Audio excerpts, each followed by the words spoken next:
Welcome back to Embrace the Madness. This is your host, Madeline. This is a podcast where we talk about how crazy life is, but also how strong we are and how we can manage and learn to ride the wave. So last week I shared my experience with my first DJ show, which was awesome. I explored a lot of my underlying self-sabotage and kind of all that anxiety leading up to my first show, which, was this crazy, huge, scary experience, but it was actually awesome and turned out wonderful. And I learned a lot about myself in the meantime. If you want to check it out, check out the last episode.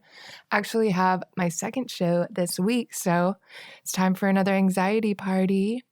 But this week, we're going to talk about loving yourself, loving your darkness, and kind of what that means and why it's important for living intentionally.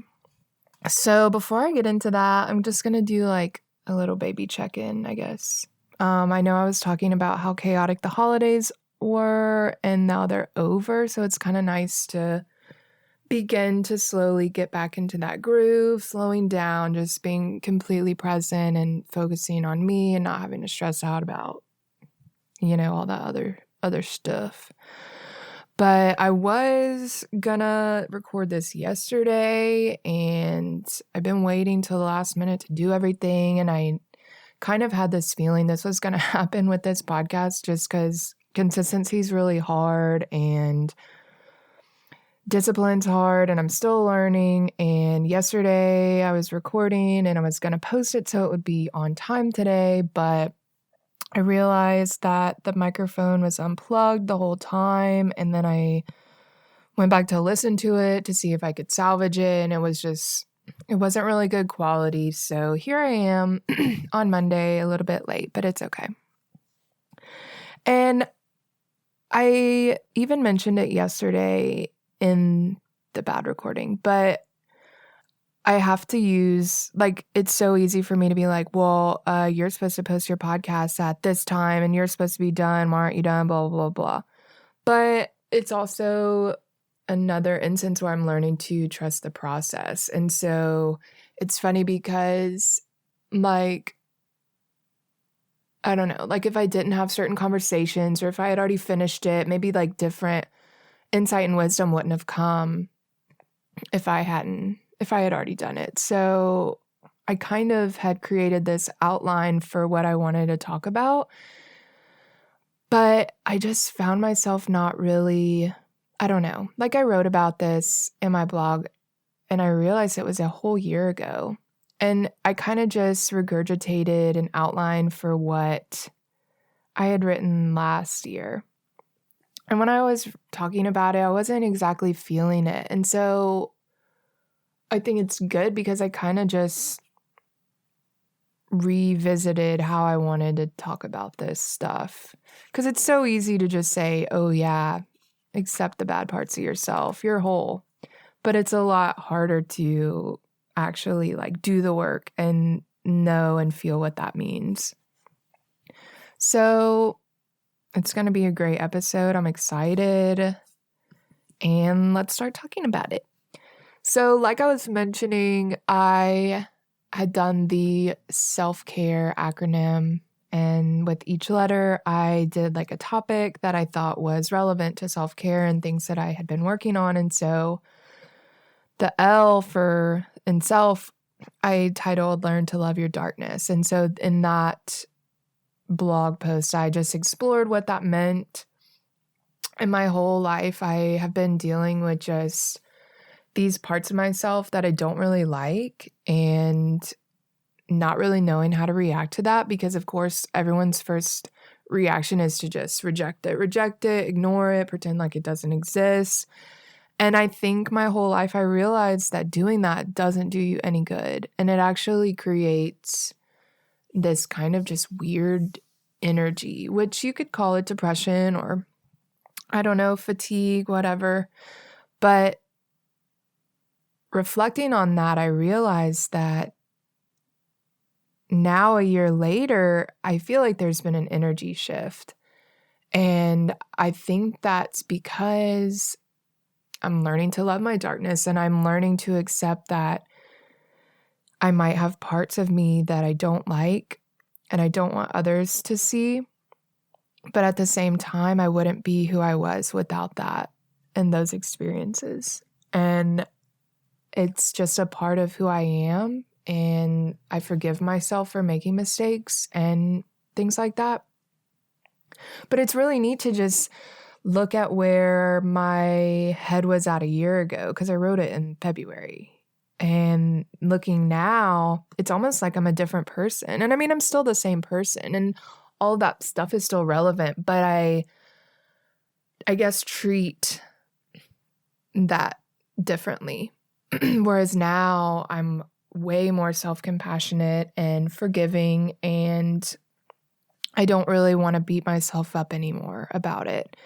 And I know last year when I was reflecting on it and just beginning to realize that that was a thing, I was still really just critical of myself, critical of my criticism, and it would just turn into this huge, just big, lumpy cycle. And no wonder I was freaking depressed and tired, and yeah. And so I realized that that was a lot of what was kind of holding me back in life. And a friend shared this story with me about, like, if you get hurt with an arrow, it's going to hurt really bad. But then I guess criticizing yourself is kind of like shooting another second arrow. Almost like, I don't know, scar tissue. So it's like even more painful, but you don't have to like influence that second arrow pain, like you don't have to, it's a choice of whether you want to forgive yourself or beat yourself up. And I think that's a really powerful choice that we have to be mindful of, because if we're just going to hurt ourselves, we're just going to get stuck in this loop. And that really just kind of made a lot of sense to me, and realized that I had been shooting like myself with the second arrow every day. And so I guess all that to say, it's just unhealthy when you beat yourself up like that. And I get that that's just kind of our first instinct to reject it. I think something else that kind of helped me to work through a lot of this stuff is to realize that these bad parts of me, they're kind of like these messages. And when you get triggered or feel really tense or angry or scared or something, I feel like instead of looking at these things as just like bad and scary, they're almost like messages, and messages for healing, and kind of illuminating to you what is still bothering you and what is still kind of just like just driving you crazy. Because if you let things fester inside of you and never resolve them, it's going to be a weird time. So I know I started listening when I first realized it's okay to have these parts of you that you don't like. I just wanted to begin to listen. And when things began to trigger me, I kind of just paused and let that come over me and then let it go away on its own too. And then I would try to reflect after the fact and say, okay, well, what was this instance of anger trying to teach me? Or what was this? What am I still afraid of? Or what am I still feeling vulnerable about? And I think shifting that kind of mindset into a more curious approach really helped me to stop rejecting those parts. And my friend shared this cool Ram Dass talk, a little blip of it. But he was talking about inviting his neuroses to tea, which I thought was a really cool metaphor. Because, I mean, like, we get pissed off that we're angry, and we get pissed off that we're scared, and we get pissed off that we're judging people, and we get pissed off that, I mean, at least I do. And it's so easy to just write it off, reject it, But what happens when we listen? And what happens when we sit with that uncomfortable feeling? And I think when we are able to sit with it, we are able to listen, and we are able to acknowledge what's happening for what it is. And we slowly begin to get to this place of acceptance. And I think that's this huge, huge part, because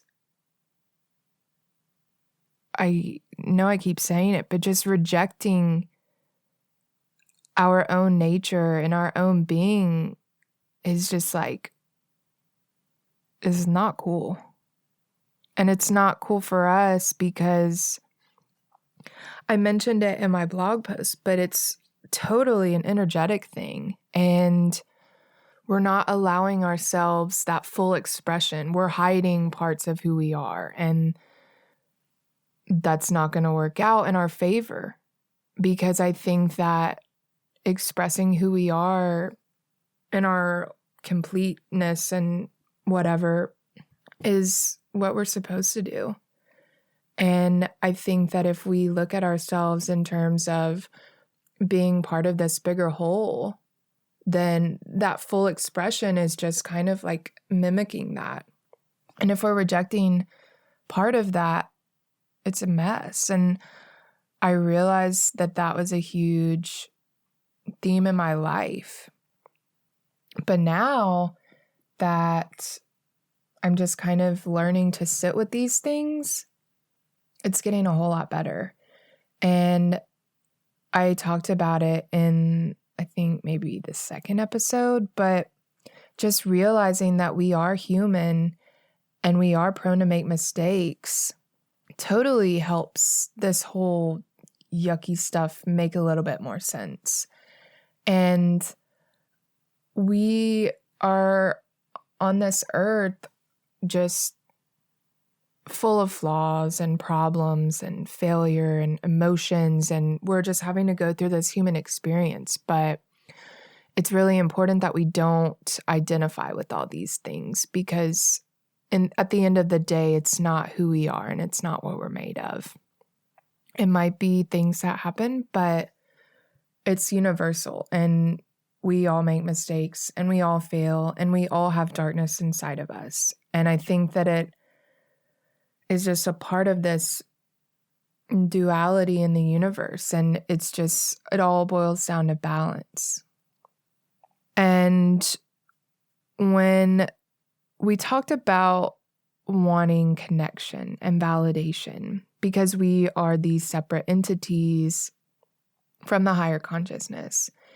And I think that what we're so afraid of with our darkness is that these parts of us are going to make us unlovable. And this rejection is going to prevent us from being accepted and validated.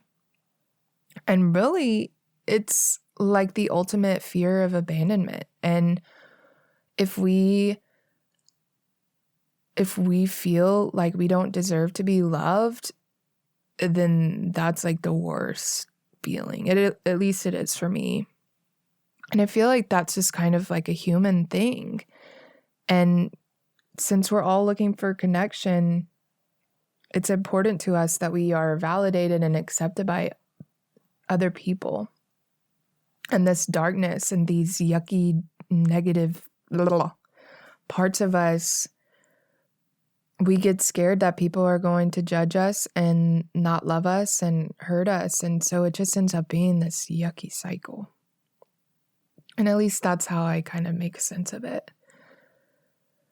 And what happens is we're so afraid of this rejection that we kind of get into this mode where we are just like hyper sensitive and we say things we don't mean, and we just start thinking about scenarios that literally don't even exist. And we hurt other people, and we say things and we do things that we don't mean. And unfortunately, it's like all under the premise of wanting to be loved, but it ends up like flip-flopped. And I don't mean to make excuses for anything, because I think in an ideal world we wouldn't hurt anyone else. But yeah, I think it's important that we have to embrace these parts of us, because it's kind of like denying reality. And we all know what happens when that happens, and it just ends up crashing. So I'm trying to get into this cycle of acceptance and listening and embracing and moving forward with all of this stuff, and just trying to be kind and learning from my past experiences and trying not to make mistakes and hurt others again. One of the probably biggest things that's helped me since, I guess, this past blog post is just always continuing this idea of self-compassion. And I think it's so important because, like I said, there's just this blockage when we're just kind of like, that Spider-Man meme when he's just like pointing at himself. And it's just like this cycle of, I don't know. There's just no, it's like a circuit that's like plugged into itself. And it's just like, there's no way for the current to flow, because it's just like cyclical. And with self-compassion means allowing yourself to feel these feelings. So even if you have feelings of, oh my God, I can't believe I just had this judgmental thought, instead of getting upset, just listen and ask yourself, well, why am I getting upset? Why am I judging this person in the first place? And just really feel your feelings and nurture them as well, so that you can kind of experience that and then also put it in its correct spot and move forward. So it kind of seems like I'm rambling a little bit, and I think it's probably because I'm still figuring out this whole thing. I can say that I feel more at peace, and I feel like I don't have this fog around me that I used to. It's just really cool to think about, and almost like a situation where I'm just like, well, dang, I don't even remember what it's like to feel that way. But I know that it was a thing for sure. And remembering that our past experiences don't define us is a huge thing too.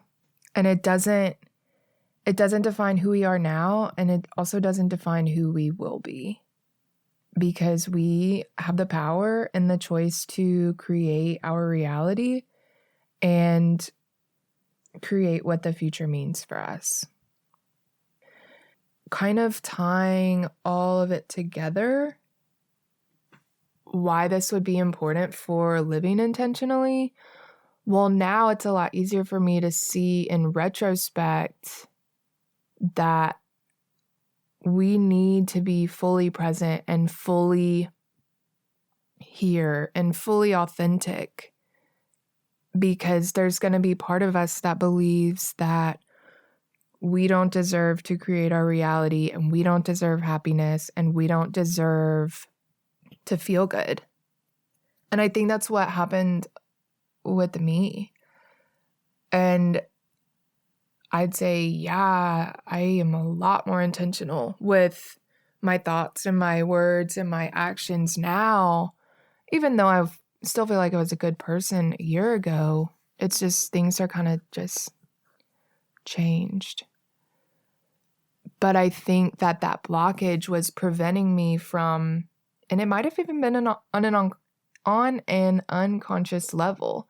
I just didn't think that I deserved happiness, and it sucks.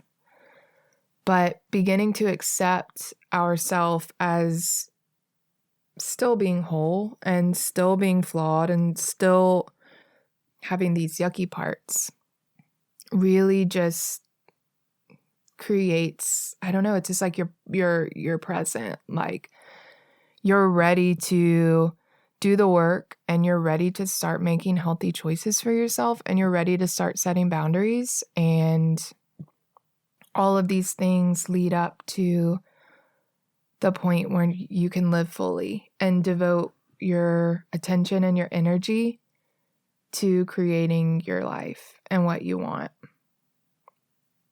I think it's so beautiful being able to love ourselves for our imperfections too. And it's not easy, and it's a choice that you have to make every day, but I think it's totally a good choice, and I think it's totally worth it.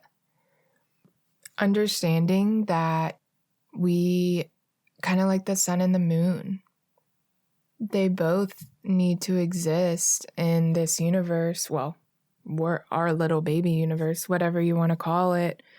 But we need both of those things, both the light and the dark, in order to create this idea of balance. And so even though it's so easy to focus on those negative parts of us, we also can choose to focus on the beautiful things too. And also that we're made of the same stuff and energy as the beautiful stars in the sky and the beautiful flowers and the trees, and just knowing that we have this innate goodness inspires me to focus on the good things. And I think that this too inspires accountability and learning to accept our failures and our mistakes, but also remembering to keep moving forward and keep living your truth. And it's okay to make these mistakes, but it's important to always keep moving and always keep improving and always getting better and things like that. And so I guess the biggest takeaway from this, and the biggest takeaway that I had from kind of understanding this, is just always remembering that I'm worthy and deserving of love, and our whole entire selves and our being are so beautiful, and we're so perfect, and we're so whole. And when we can understand this and integrate this in our life, then we can create this beautiful, clear path for our energy to flow. We're no longer rejecting ourselves. We're no longer holding ourselves back. We are allowing ourselves to move forward. We're creating our reality. We're creating our future. Yeah, it's cool what happens when you forgive yourself and look at yourself with compassion, and you start believing in yourself, and you just kind of let the other things just slip away and just keep pushing forward. And I'm so thankful that I've been able to kind of have this journey, because I've come so freaking far. And I remember thinking, not even thinking, just never thinking that I would be here or be this strong or be this whole. But you know what? It's here, and I'm here, and I know that you all have the power to do it too. And so, yes, it's a little tough and it's a little icky, but it's totally a worth it journey. So next week, kind of a little bit tying into this, is we'll talk about failure. And yeah, that's going to be heavy, because I was never really taught to fail. And so I've just always had this fragile state of mind that just like any mistakes were made, like I didn't even know how to handle it on an emotional level. But I realized that it's super normal, and I think it should be encouraged to make mistakes, because it helps us learn, and it helps us grow, and it helps us get better.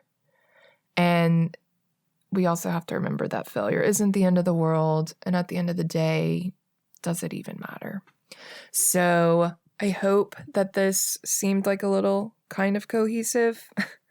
But thanks for tuning in. Don't forget to follow me on Instagram at Embrace the Madness Podcast. And another intention this year is to get better at social media because dang, it's hard, and dang, when you have a lot of things going on, it's just hard to remember the little details. But we can do it. We can make it. We just got to get organized and remember the bigger goal and love ourselves. So thanks for tuning in this week, and we will see you next time. Bye. Thanks again for tuning into this week's episode of Embrace the Madness. Don't forget to subscribe so you can learn to live your best life.